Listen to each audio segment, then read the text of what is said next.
তো গাইস এখানে আমি পটেটো পিস ক্যারট এগুলো সব চপ করে নিয়েছি, আর চাউমিনটাতে আমি ফুড কালার দিয়েছি আর অনিয়নটাকে চপ করে রেখে দিয়েছি। তো এখানে আমি অল্প তেল নেবো, তো তোমাদের হিসাবে তোমরা তেল নিতে পারো, আমি অল্প তাই জন্য অল্প নিয়েছি রিফাইন অয়েল।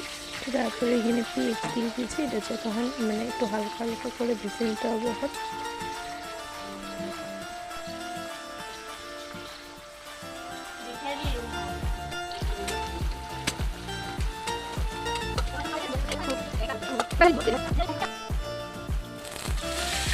তো এইখানে চপ কলাগুলো এখানে আমি দিয়ে দিলাম এগুলো।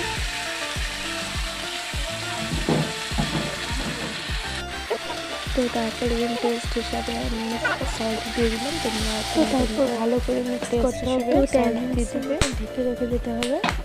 তারপর এটা শান্ত হয়ে গেছে এগুলো। তো সবজিগুলো ভালো মতন সিদ্ধ হয়ে গেছে, তখন আমি চাউমিন দিয়ে দিচ্ছি।